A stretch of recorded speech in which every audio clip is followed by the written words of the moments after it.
3 truly original Zelda games ultimately came to the GameCube. We'll get to the controversial Wind Waker and the long-delayed Twilight Princess. But today, we're talking about the frantic, chaotic, and gleeful multiplayer action of Four Swords Adventures.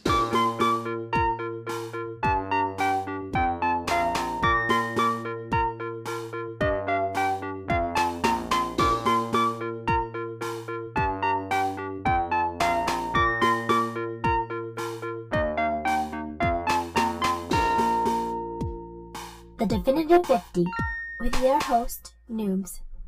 Four Swords stands alongside Final Fantasy Crystal Chronicles as one of the 2 big games designed to promote GameCube-GBA connectivity by requiring it for multiplayer.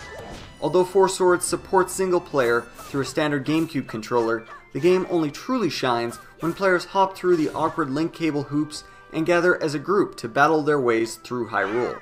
Adventure's gameplay is based on, but vastly expands, the Four Swords mode of the GBA port of Link to the Past.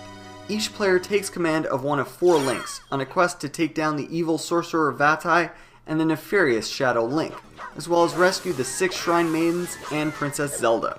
The game plays something like a multiplayer Link to the Past, with players being put through overworld adventuring, dungeon puzzle solving, and boss battling. Players are generally expected to stick together to progress, but can explore small areas and rooms on their own on the GBA screen. Cooperation is demanded to get anywhere in the game, but inevitably collisions will happen and players will turn on one another. This is where things get really awesome. Four Swords enables players to pick on, hassle, knock down, and generally be belligerent to one another, resulting in continuous hilarity. In addition to the main mode of Four Swords, a chaotic battle mode known as Shadow Battle is also available.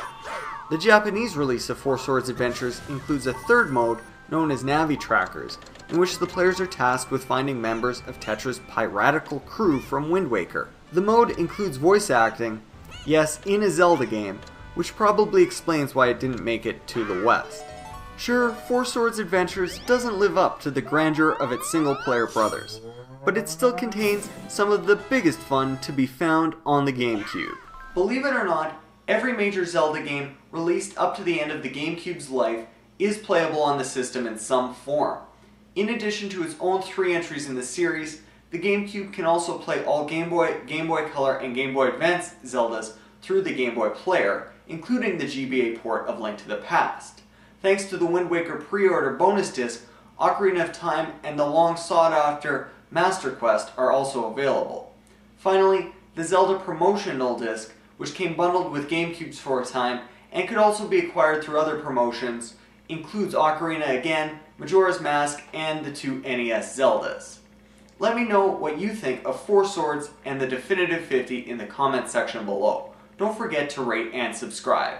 Check back next week for entry number 14 on the Definitive 50 GameCube games.